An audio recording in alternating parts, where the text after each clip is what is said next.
Praise lord అందరికీ. ఈరోజు మరొక కొత్త వాక్యంతో కొన్ని మాటలతో మీ ముందుకు నేను వచ్చాను. Trust God even when you don't understand. అర్థం కాకపోయినా ఆయన మీద మీ నమ్మకము పెట్టండి. నీ స్వబుద్ధి ఆధారము చేసుకొనక నీ పూర్ణ హృదయముతో యెహోవా యందు నమ్మిక ఉంచుము. సామెతలు 3:5. Trust in the Lord with all your heart and lean not on your own understandings. Proverbs 3:5. లైఫ్లో కొన్నిసార్లు కొన్ని సమయంలో మనం అర్థం చేసుకోవడానికి కష్టంగా ఉన్న పరిస్థితులు కూడా మనకి వస్తాయి. అలాంటి పరిస్థితిలో మనం ఎప్పుడు ఆయన్ని ప్రశ్నించకూడదండి, కానీ మనం ఆయన్ని ఎప్పుడు ప్రశ్నిస్తూనే ఉంటాం. ఎందుకు నా జీవితం ఎలా ఉంది, ఎందుకు నాకే ఎలా జరుగుతుంది, దేవుడు నా ప్రార్థన ఎప్పుడు ఆలకించడా, నన్ను మర్చిపోయాడా నా దేవుడు అనే ప్రశ్నలు ఎప్పుడు మనకి వస్తూనే ఉంటాయి. కానీ ఎప్పుడు ఆయన మనల్ని మర్చిపోడండి. మనమే ఆయన్ని అన్ని బిజీ స్కెడ్యూల్లో పరిగెడుతూ మన పనుల కోసమే మనం పరిగెడతామే తప్ప ఆయన్ని ఎప్పుడు మనం మర్చిపోతూనే ఉంటాం. కానీ ఆయన ఏ స్థితిలో ఉన్నా మనల్ని ఆయన ఎప్పుడు మర్చిపోడండి. కానీ బైబిల్ చెప్తుంది అన్నీ అర్థం చేసుకోమని. దేవుడు ఎక్స్పెక్ట్ చేయడు నన్నే అర్థం చేసుకోండి అని దేవుడు మన నుంచి ఏది ఆశించడు. కానీ నన్ను మాత్రమే నమ్ము అని ఆయన మనల్ని దగ్గరికి పిలుచుకుంటాడండి. బైబిల్లో అబ్రహాం మీ అందరికీ తెలిసే ఉంటాడు. అబ్రహాంకి దేవుడు ఒక మాట చెప్పాడండి. ఒక తెలియని దేశానికి, ఆయన సొంత దేశాన్ని వదిలి వేరొక దేశానికి వెళ్ళమన్నప్పుడు అబ్రహాము ఆయన మాట కాదనకుండా ఆయన మాట మీద నమ్మిక ఉంచి తన దేశాన్ని వదిలి తనకి ఆ డెస్టినేషన్ ఎక్కడో తెలియకపోయినా సరే ఆయన మీద నమ్మిక ఉంచి ముందుకు సాగాడు చూడండి. అప్పుడు ఆయనకి అన్ని జనములకు తండ్రిగా ఆయనకి పేరు వచ్చింది. ఎందుకంటే ఆయన మీద నమ్మకం ఉంచాడు. మనం ఆయన మీద నమ్మకం ఉంచాం, కానీ ఆయన ఏది చేయలేదని మాత్రం ఎప్పుడు ఏడుస్తూ ఏదొకటి మూలుగుతూనే ఉంటాం మనం. కానీ మనల్ని ఎప్పుడు ఆయన మర్చిపోడండి.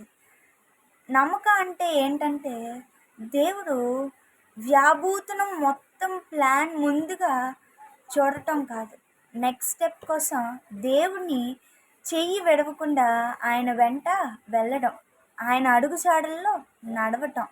గుర్తుపెట్టుకోండి, కొన్నిసార్లు దేవుడు అన్ని మెట్లు ఒకేసారి ఎక్కించడు. అన్ని మెట్లు ఎక్కువ అని ఒకేసారి నీతో చెప్పడు. కానీ నా వెంటరా, నా చెయ్యి పట్టుకొని నాతో పాటురా, నీ నమ్మకం అంతా నాతో పాటు ఉంచు అని మాత్రమే ఆయన మనకి చెప్తాడు. ఆయన చెయ్యి విడవకండి. విడిచిన ఎడల నీవు దుర్మార్గంలోనే నడుస్తావే తప్ప ఆయన మార్గంలో ఎప్పుడు నువ్వు నడలేవండి. ఆయన చెయ్యి విడవకుండా మనం ఎప్పుడైతే నడుస్తామో అప్పుడు మన ఒక సుందరమైన మార్గంలోనికి వెళ్ళగలుగుతాం.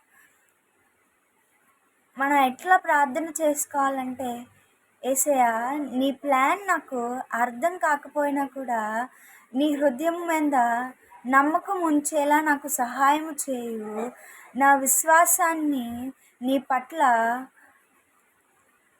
పెంపొందించు, నీ యందు నమ్మిక ఉంచేటట్లు నాకు బలం ఇవ్వు, నాకు సహాయము చేయి అని ప్రార్థన చేసుకుందామండి. ఆయన మీద నమ్మకం ఉంచుదాం. ఆయన ప్రకారం, ఆయన చిత్త ప్రకారం ఆయన యందు నడిచిన ఎడల మనం సుందరమైన మార్గంలో నడుస్తామండి. ఈ యవ్వన కాలంలో మనం ఆయన చెయ్యి విడిచిపెట్టేస్తే ఇంకెప్పటికీ ఆయన చెయ్యి మనం పట్టుకోలేమండి. కానీ మనం ఎంత పాపంలో ఉన్నా సరే చూడండి, ఎంత పాపంలోనైనా, ఎంత నీచమైన స్థితిలో ఉన్నా కూడా ఆయన మన చెయ్యి ఎప్పుడు విడవలేదండి, విడవడు కూడా అండి. ఎందుకంటే మనం ఆయన సొత్తు, ఆయన కొనుక్కోబడిన ఆయన పిల్లలము. కాబట్టి ఈ యవ్వన కాలం ముందు ఆయన కాడి మోయుట ఎంతో శ్రేష్టమని దేవుడు మనకు చెప్పాడు కదండి. నీకున్న అందరూ హృదయంతో యెహోవా మీద నమ్మిక ఉంచు. నీవు నీ భారం అంతా ఆయన మీద మోపు. ఆయన మీద మోపిన ఎడల ఆయన నీ చింత యావత్తు ఆయనకి అప్పగించిన ఎడల ఆయన నా పాపములను ఆ శిలువ మీద మన కొరకు రక్తము కాచాడు.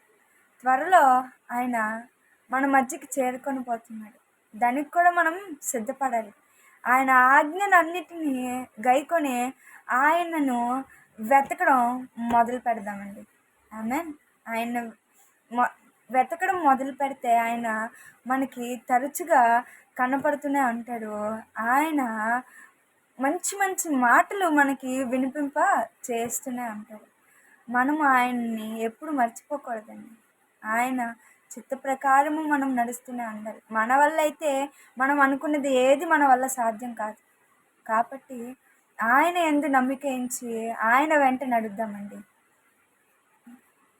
ఈ రోజు నుంచి ఆయన ఎవరైతే ఆయన్ని ఇంకా నమ్ముకోలేదో ఈ రోజు నుంచి ఆయన వెంట నడవడం స్టార్ట్ చేద్దాం.